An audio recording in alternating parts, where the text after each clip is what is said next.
Got it. Now it's official. We are officially recording 40 Minutes with Fran today, Wednesday, January 20th. Thanks so much, everybody, for joining us. Missy, do you want to kick us off? Sure. Welcome, everybody. For those who have not joined us before on a 40 Minutes with Fran, this is a series that the Alumni Association presents 4 times a year, and we have different topics that we think would be interesting for alumni and to hear about. And today we are talking about math bridges, and so we actually opened today's discussion up to our parents. So thank you to the parents that have joined us. And today we have Becky Kline. Wave your hand, Becky, and Kelly Stepnowsky and Fran. So we're going to have a little conversation about math bridges and how HB implements that into our curriculum and what we're doing that's a little bit unique from other schools. And there's a chat there. So anybody who has any questions, please enter them there. And then towards the end of the call, we'll take some questions and have kind of an open dialogue. So there we have it. Mara's going to spotlight our 3 speakers and let you guys take it from here. Thank you. Excellent. Well, thanks, Missy. And what fun and what a great topic to talk about math and mathematical learning, especially in our primary school. We, Becky, and who has been at HB for, what is it now? Is it 12 years, Becky? Yes. 12, 13 years, and has taught mostly in the primary school. She has also taught Montessori prior to HB, but also had a career as a lawyer at some point too. So you come to HB really with a world of experience to understand approaches to math or problems, both in the literacy and legal world, and then in the 3rd and 4th grade world. And Kelly Stepnowsky is the director of the primary school. Kelly, you've been here for 15 years, 16 years now. Yep. And her background is literacy and special ed, or thinking differently about different kinds of learners. And it's really going to be a fun discussion today. And you know what's fun about it too is bridges in mathematics is one part of a palette of curriculums that we integrate into our mathematical experiences for our girls from kindergarten through grade 4. Bridges in Mathematics actually is a relatively new brain-based program that looks to create a different way of thinking about math.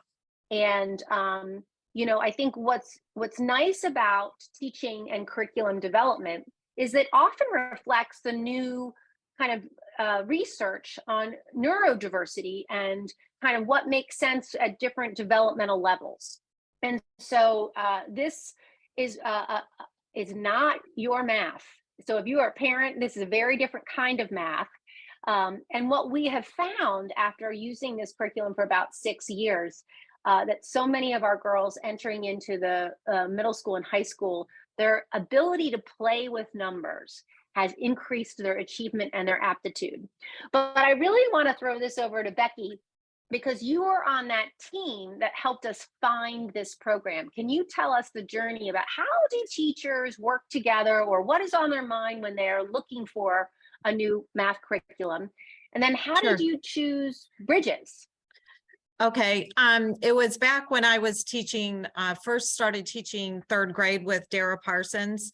And, you know, as many of you know, 3rd graders are very enthusiastic about all subjects. And we started to notice some slight groaning or moaning when we told them it was time to, you know, get out your math materials. And we thought, this is just not right.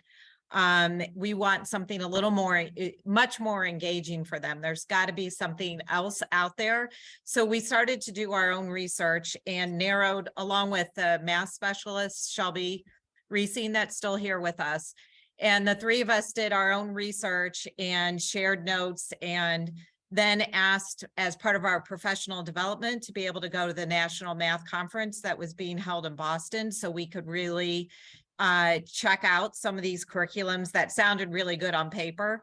So we were granted that professional development, and we all 3 of us went to Boston to this big national conference. And I just had this very serendipitous meeting with another independent school. I think she was a division head or their curriculum director, and told her why we were there, that we were looking at a new curriculum. And she said, oh, our school just did a year-long study on curriculum. She said, I'd be happy to share our results with you. And I said, that'd be fabulous. So the three of us had lunch with her, and she told us the three they had narrowed down and said, you know, between you and I really wish our school had chosen Bridges, but our faculty felt like it was just too big a program, that they didn't have enough time to teach it. And we thought, oh, okay, that's what you thought was the best. When the three of us, you know, gathered back, we're like, that's the one we want. So we went and checked out Bridges there and talked to they actually had teachers there representing the program. And so we came back with that recommendation, and Dara and I were allowed to pilot it the next year. And it was the girls' reception to it was immediate. And so we shared that with the other faculty, and then the following year, the rest of the grades adopted Bridges, and we've been doing it ever since. The one thing that we were so keyed that attracted us to the Bridges program, that it also seemed to follow the philosophy that we were also reading about at the time, and that was Carol Dweck's book Mindset. And you know, she probably know, she's out at Stanford, and there was another leading mathematician out there, Joe Bowler, who was also using that mindset philosophy in teaching math and teaching teachers K through 12 how to teach math. And so that all kind of came together in a great way, and that's how we started with Bridges. Yeah, you know, and it's funny. I think for those who are not curriculum specialists on the Zoom, one of the ways I always try to explain Bridges, which is it kind of switches math and makes it like an empowerment kind of thought process. So instead of what does 10 plus 10 equal, where there is one answer and you're expected to be perfect in that answer, it says how many ways can you get to 20? And all of a sudden in a class full of girls, you're like, well, I can get it this way. I can do this. I can do this. And then you all of a sudden, well, what about 19 and a half plus a half? And then all of a sudden you're in fractions before you're in fractions. And so it becomes this idea of what's possible in math, and then kind of how can I think about it differently? You're almost inspired by your peers' thinking. And that's just one example of it. But Kelly, can you talk a little bit about why this is great for girls? Because I do think that this, I mean, it is a national curriculum, and we delved right into it, to all parts of it. But we also, because I think being a girls' school and girls processing things with a more literacy-based kind of mind or social mind. Absolutely. So that, I mean, I think was a key piece. And, you know, when Becky's talking about, you know, years ago, and they started to see, you know, girls just not that excited about math, or that vantage point that so many girls across the country, across this world, kind of just don't view themselves, girls, as mathematicians, unfortunately, right? And we needed to change that. And I can definitively say we have changed that. So much so that I get persuasive letters a few years ago from Becky and Dara's class to Mrs. Stepnowsky. We have a whole day called a read-in day that's super fun, but we want an all-day math day, you know? And so they worked with their teachers on creating an entire math day because they loved math so much after diving into Bridges. I think that vantage point of girls and like you're talking about, girls like to collaborate, and they like to verbalize and dive into group discussions. And this program really lends itself well to that. There's a lot of game-based work where they're collaborating and working together in groups and partners and sharing ideas.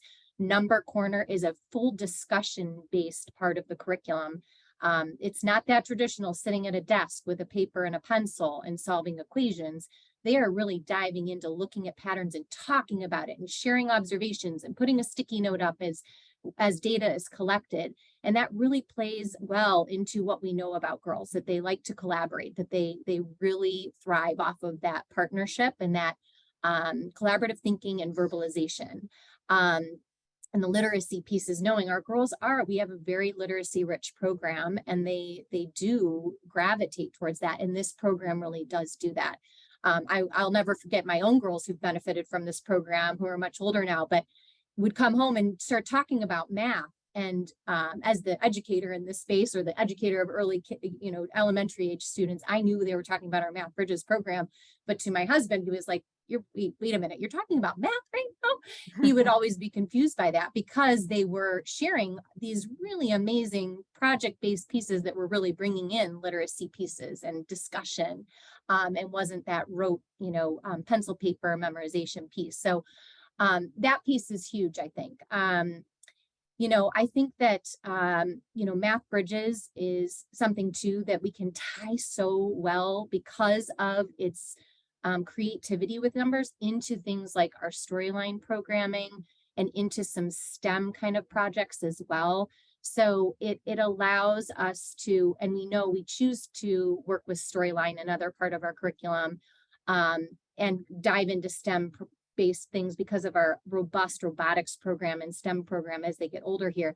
This program really lends itself into collaborating and cross-connecting across other subject areas in those ways too. And really getting the girls to a place where they're viewing themselves as mathematicians, engineers, project-based people, right? Discussion, having discussions to solve problems and come up with lots of different strategies. There's not one right answer, as Fran started off this discussion talking about. And I think that that's where that confidence is built in our girls in math, is being able to see that there isn't one answer. There are many, many strategies, and we want you to bring all of these ideas to the table. And it really allows everyone in the space to grow and think about numbers in new ways. Yeah. You talked about it where girls, countering the stereotype for girls, right? And everybody in the room is a mathematician, right? And a girl, and they're harnessing their ideas to figure out this problem. I think, Becky, one of the things you've done so brilliantly is use the building project as something that is nested in. I know one of the units I was privileged to, I was called to present to the fourth grade, I think last year. Yes. And the architect from Boston also was on the call, because we were designing a potentially new playground. And there was square footage, of what a swing needed relative to where, you could put a slide. And they really leaned into that design. Can you tell us more of how you really harnessed the energy of the building as well absolutely. as this? So at the last unit in every grade of Bridges is what they call a STEM unit. And it's a culmination of all the math skills they've learned throughout the year, and then they're challenged to do a project for that final unit. And in third grade, they're challenged to build bridges. And it's also an opportunity to bring in the idea of simple machines and how those work. So they do small experiments. It's in addition to the math. When we were in the last time I taught third grade, it just so happened that one of our HB families was building a bridge, the bridge that connected over to Whiskey Island so people could access the Metro Park from there. And we were invited to go see part of that unveiling, which was, incredible. The girls just, they couldn't believe that after building their own bridges, they were going to go see a real one being finished. And then in fourth grade, we had another really lucky event that the culminating activity is to design their own playground. And so we took them on field trips to around our local area to see a few different designs of playgrounds. And then, of course, as everyone knows, we're in the midst of this large construction project here at HB, and have an opportunity to have real input as to what the girls, they conducted a survey to see what was the most important of their K through 3 peers.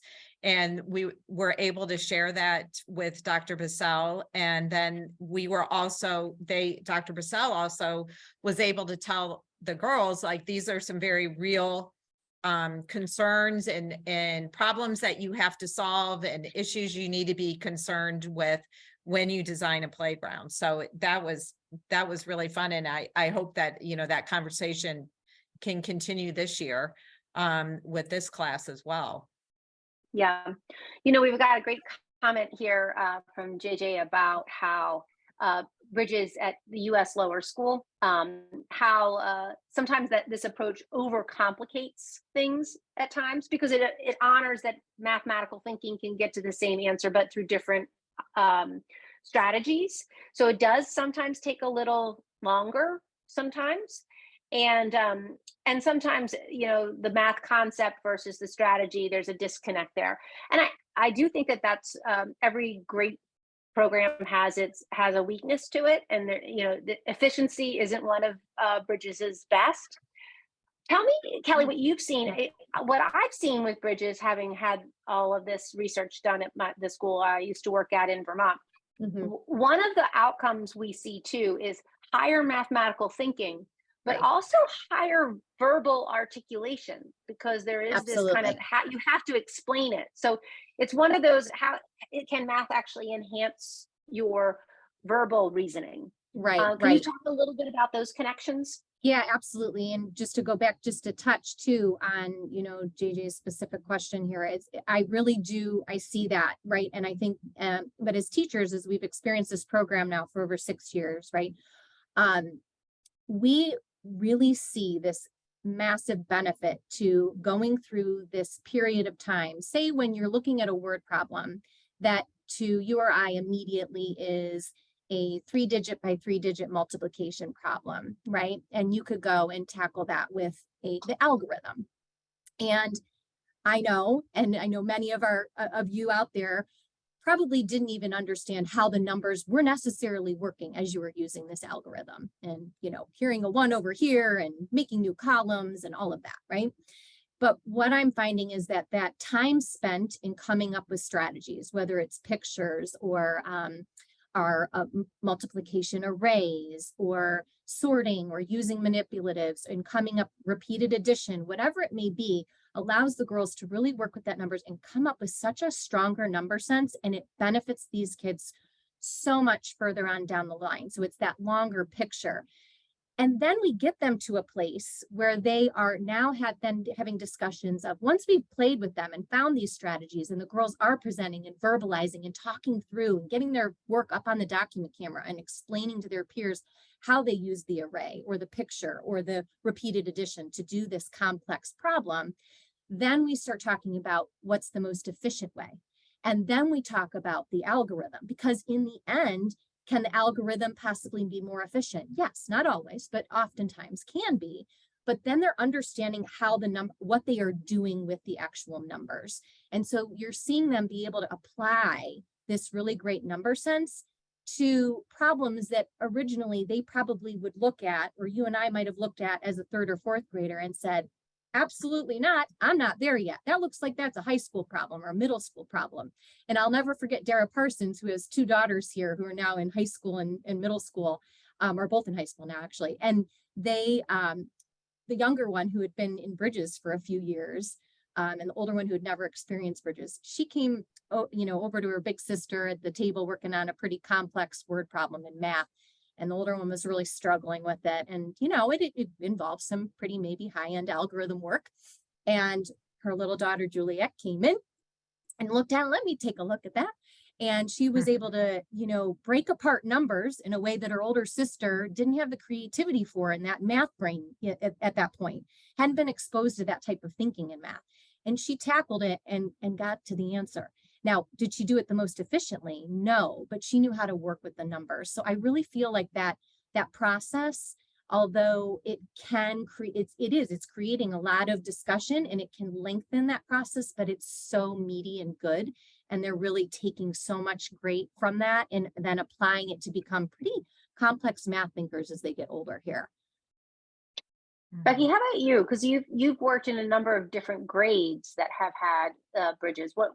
What do you see as the growth process, or as JJ says, the disconnect sometimes because of there is a lot of talk about Well, Right. I think. mean, that is very real. But I think that the girls do understand that the end goal is to get to the most efficient. And we use that word a lot, what is the most efficient strategy? And that we're working for efficiency and mastery.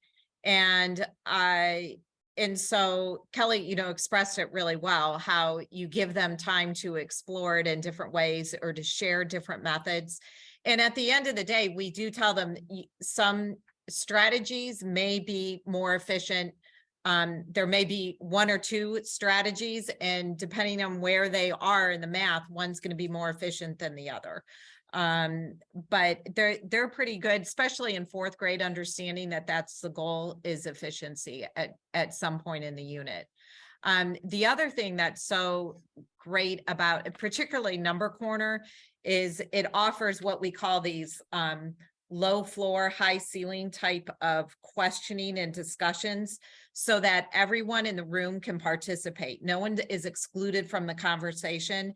And since especially now, since we've been doing it K through fourth, the girls are very used to Number Corner, and they do each year. I'm just so impressed with the fact that one, you have different levels in every room in terms of, someone may see a pattern, a pretty complicated pattern very early in the month and identify it. And then it may not be till week 3 till somebody else sees the pattern and they offer that as an observation, and their classmates are so happy for them that they see it. They don't say, oh, we mentioned that 2 weeks ago, or I saw that 2 weeks ago. No, they're just so happy for their classmate that they've locked into it now. And the other thing is when a classmate offers an observation they haven't seen before, or if it's really incredible, they'll clap for them, which is, we call it, oh, that's a clap worthy observation. And sometimes they'll turn to me and say, Mrs. Kline, don't you think that's clap worthy? And I'm like, absolutely. So it adds a lot of camaraderie to the math process. And I've noticed sometimes when we have students that come into the program from other schools that haven't had that experience, and they could be really competent, like high performing math students. And I have to talk to them because they feel like they're not good at math because they can't discuss math the way our girls can. And sometimes, and at this age, they don't really differentiate a lot between a really sophisticated observation sometimes and a more simple observation. And sometimes I have to explain to the parents too, that no, it's just, they're not used to explaining their mathematical thinking, which is a really fantastic skill to have, right? Because anyone can use a calculator, but to really be able to explain to other people what you're seeing and how you solve that math problem is a skill that they'll need really all their life to be able to explain. Well, and to build on that, Becky, I mean, and having been in your classroom, seeing the dynamic, in some ways, that kind of conversation in the math level is a little civil discourse, right? Because everybody has a different way of seeing something, and everybody's honored by their perceptions, in some way. And it's a very respectful exchange. Easy for that to happen in math in 3rd and 4th grade. Add a few grades and politics and perhaps a good text in 7th grade, and you really get to the meat of it. But I do think honoring people's kind of thoughts or perceptions or strategy is in fact preparing kids for a healthy civil discourse dialogue in their future too. So it is in some ways a part of our social and emotional learning and preparing them with where they want to lean into. Well, on that Kelly, note too, I'm sorry, I was just going to say, we also teach them how to respectfully disagree. So, because sometimes kids are, they might not see the pattern correctly, and another student knows that's not the correct pattern. So we teach them how to have that discussion, phrases to use, and we also teach them the role of a skeptic. And so just because someone is making an observation, or if someone's showing how they solved a problem and you don't understand it, or it doesn't make sense to you, then they're very much encouraged to raise their hand and say, you know, and what we'll say, I'll say, are there any skeptics in the room? And I encourage that, to say that really tells me you're thinking and you're really paying attention to, you know, I followed you to this point and then I don't see it. I got stuck. Can you explain it to me? So that's, and I tell the girls, if you are a little bit confused or you're not totally buying in, I guarantee 2 or 3 of your classmates are in the same situation. So you're really advocating for all of you. And then it's also really good for the person who's presenting the problem and how they solved it, to try to explain it in a slightly different way to make it clear. And they're very comfortable doing that. They don't, you know, it's not a thing that makes them feel defensive. Yeah, and I think we hone in on that, teaching girls, right? I think that if you see, you know, girls at these ages in co-ed settings, you're typically seeing, you know, them sort of sitting back a little bit more and not as confidently putting themselves out there to be the skeptic, to argue something, to share their perspective. And this space and the way that, you know, Number Corner is organized and the way in which we're empowering the girls with this growth mindset and having them really dive into that. And even just the way Becky's doing that in teaching these really amazing lifelong skills of how to have conversations. It's just setting them up for when they do launch out of here into what we know is our co-ed world, right? They are the ones that are going to continue these great habits. And so that's a piece that I think is really amazing for, you know, teaching this program in this all girls setting, and really just honing in on those pieces that we can really build upon for the girls as they become confident out in the real world. Becky, can you talk a little bit about homework that you give in this Bridges, or maybe even how parents who are raising students can approach even as simple as a trip to the grocery store in a Bridges-like way, right? Sure. I mean, in some ways, the Bridges mentality is actually kind of an approach or philosophy of teaching, which can help parents also expand the aptitude of their child's math intelligence, or, you know, the playfulness of mathematical thinking. So what kind of homework do you have, and what kind of advice do you have to have parents be able to adopt that? To address the homework, it's usually given our 6-day rotation. It's approximately 2 days a week. Sometimes it's 3 and sometimes it's only 1. And that's simply to reinforce what is being taught here in the classroom. And they never study for a test, if you will. The one thing that's really the other component of Bridges is that they take a pre-assessment and a post-assessment. And the pre-assessment comes with a self-reflection that the girls fill out. And so, and they're asked to identify 2 goals for the unit. And it helps them take some ownership of their own learning. And then the post-assessment is very powerful. They do a self-reflection, and they, you know, I love, especially in 3rd and 4th grade, to be able to bring them up and show them what they did on the pre-assessment and how much growth they made, you know, just in 4 weeks, how much they learned. And that, you know, just to see their smile on their face, to show, you know, it's very impactful. A wonderful resource for parents that is not connected to Bridges, but very much aligned with their philosophy, is Joe Bowler's website at Stanford, and it's set up for educators, parents, and students. And that website is U-Cubed, spelled just the way you think, YOUCUBE.org. And she has wonderful resources on there, from games you can play with your children to activities kids can do on their own, and research articles to explain the research behind the math that we teach now. From a more just like real simple things that you could do at home, we do find they are the way we conduct business now. Kids hardly ever see money exchanged because of the online banking and credit cards. So anytime you can have coins out of pennies, nickels, dimes, and quarters, that really is a powerful benchmark for kids as they get into fractions and decimals.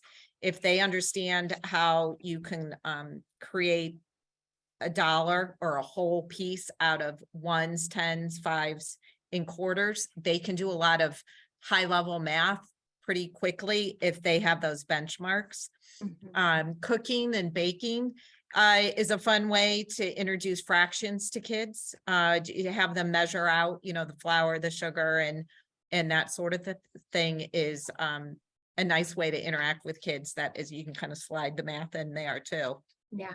Or even just going back something to simple, like Fran was saying, posing that question of 10 plus 10 and flipping it, right? In any kind of thing, like, you know, we might get into a place where, oh, we need to practice those math facts, which is so important. And we want them to be efficient with that. But just in the car rides, right? If we're playing with numbers, and what are different ways you can make it, right? Go around, see how many rounds we can get around the family to make, you know, different combinations of 20. And it just gets their mind thinking in that reverse way that we kind of started off talking about. Yeah, Kelly, I the question I had for you, and when Becky was talking about the pre-assessment and the post-assessment, you know, there's so much positivity in presenting a child with information they've never seen before, which is their pre-assessment test, to be comfortable with, you're not supposed to know this, but can you even play with this, you know, approach to math. Certainly in standardized tests, we have seen which often present above grade level as well as grade level, right? To norm students, right? What can you do with above grade level or information you've never seen before? So how do you think that's such an anchor to everything that Bridges builds around, which is this, here's something, can you do it? You know, and then, okay, well, I taught you how to do it. Can you really do it well, right? What are the other benefits you've seen from having this constant presentation of information that they're not supposed to know, how that affects their learning holistically? Well, it definitely plays into the, you know, real pointed discussions and lessons we do around growth mindset, for sure, right? You know, mistakes are good. Our girls will tell you, when I make a mistake, my brain is growing. And so, you know, having that confidence to give things a try, I think it's so important, especially to girls. And, you know, that pre-assessment is that moment. The standardized testing can be that moment. It can really be any moment across their day, right? In any academic realm, and just having that practice to know, you know, that it's okay to make a mistake. It's okay to, you know, find it in a different way. I'm going to try again. I'm going to let someone know. I'm going to voice when I need the help, when I didn't get it.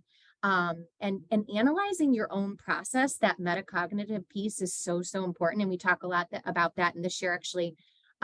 Marty Frazier, he is our Dean of Faculty, and he's been doing a lot of great PD work with us. And one of our themes has to do with kind of diving and getting into deeper understandings, more complex comprehension of things with our students, and really honing in on that kind of reflection piece and getting them in on that, you know, process as the students themselves, not us just looking at the piece of paper and making our own evaluations of where they are.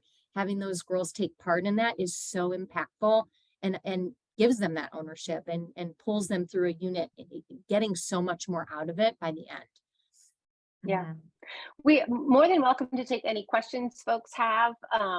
I can talk about Bridges all day because I love the energy and how, you know, I think my favorite story is I was going to call snow day, and and the kindergartners didn't know, and everybody was so excited, and the little kindergartner was like, "Ooh, what's the excitement about?" And it's a surprise. And she goes, "Oh, I really hope the surprise is math." And it was actually a snow day. So I just think everybody, like, they really truly love leaning into this stuff, which is exactly what you want Learning for Life to be about, right? Loving to learn and all that stuff. So, but any questions everybody has, we can keep chatting here. I had a quick question. When does it, Yes. like, what grade do you start Math Bridges, and then how long does that continue? Yeah, great. So at HB, we formally started in kindergarten and see it through our 4th grade year. Bridges actually goes up through 5th grade. Am I correct, Becky? Right? Yes. Up through 5th grade.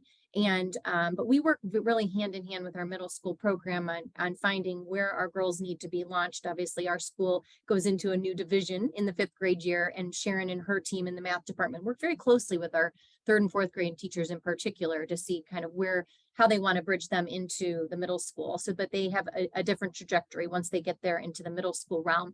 They actually, Bridges does have some pieces and parts that are introduced in our pre-K level. Dara and Becky have actually gone and done some work with the faculty of our early childhood students as well in the last couple of years, starting to bring some of the approaches and concepts and ways in which they can play with numbers down into our pre-K year. And that in turn then filters down into our preschool as well. And so I think their philosophy in the way that they already function in early childhood, in their project-based learning and in the way in which they have it student-led and really working with where the kids are at, that lends itself really well into the way we work with math in the primary levels. But now we're doing a little bit more pointed work on reaching down into pre-K and preschool even, but formally it's our kindergarten through 4th grade that we're using the program to its fullest potential. Catherine, did you have a question? I saw you raise your hand or so.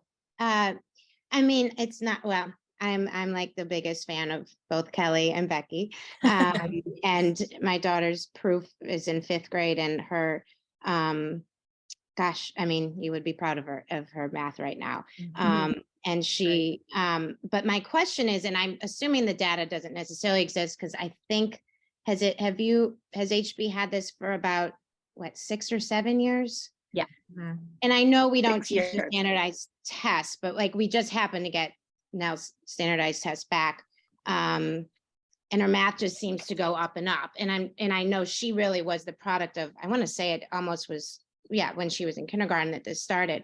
But have you looked at the data of your girls' standardized tests from the Bridges? It's sort of adding on to Fran's comment about standardized testing. I mean, I assume HB is satisfied with this program, you're keeping it going, but I just see, and now US has it, so both my kids have been part of it, but like the standardized tests, it'll be interesting to track the girls like Nell's era who into the whole SAT era or ACT of where Bridges is helpful in that way, because I think that the reading comp and the story problem ways of solving things are so, I wish I had it, because that is so much more the way the SAT and the ACT work. But do you see the data, or is it sort of probably anecdotal of you're happy with the test scores? But have you looked at it of sort of the girls who didn't have Bridges versus that do? Yeah, we do. And it's a great question. And, we have, what's nice about it is we have growing data, right? Because there are kids that only had 2 years of Bridges versus kids now that had 4 years of Bridges. And when you look at the data, there's 2 different types of data. One is from the CTP tests, which is the ERB tests, that really test 2 different kinds of mathematical thinking. One's aptitude and one's achievement. And so it's almost like a mini IQ and an achievement part. And that's simplifying it, but basically that's the difference between aptitude and achievement. And what we're finding is that your aptitude isn't supposed to grow, right? Your IQ doesn't really go up. But what we're finding is the more playful they are with numbers, the more this score continues to go up every year. So that's an unusual statistical outcome of this, is because they're able to be more playful. And so they're able to try and do things. And that this score is also going up in a matching way. They're kind of correlated. That's unusual in what it's supposed to do. In some ways, you're supposed to have a regular thing. If you're verbal reasoning and mathematical reasoning are this stay 9, they're supposed to kind of stay in that stay 9. And what we've seen over time is that's going up a little bit. The other, I just received the data from the 8th and 9th grade PSATs, which is we give those tests to our 8th and 9th graders. And what I should say this, not a fan of standardized tests, it is a skill. Standardized tests are a skill, and our girls need that skill. So we need to present them with how to become highly functioning and showcase their knowledge using that forum skill, that way to do it. And our math scores are consistently going up on this. Now, I don't know why. It could, they renorm them every year. And in that renorm, you may have had a pandemic effect. So I don't really, I think that there's a lot of interesting moving parts when we look at all of that. But so I'm not going to say it's 100% Bridges that our score keeps going up. But in the renorm and how we see what we're doing, our girls are consistently performing a little bit, not hugely a much, but incrementally higher every year. And that's kind of unusual. And you could probably tie, I mean, it looks like you could probably tie it to, because that was that class, I think, was that first class. And JJ, I just wanted to jump on that. Lindsay Siegler, because of Bridges and Sadie Siegler, Lindsay was the one to push US to adopt Bridges. So it was that's why we have it at US, is because of HB and you guys. And then what about, quick, what about the girls that do enter in? I wonder about the later entries, you know, the lifers versus the later entries of, you know, 5th or 8th, and where they stand. That's probably a more middle school, upper school question, but it'd be interesting to track that. It's a great question. And I would say we just received the standardized test scores back from both the CTPs and the PSATs. And we have yet, as a division director team, sat down. I've written a lot of notes on them to Kelly, but I haven't actually sat down as a team to kind of review them.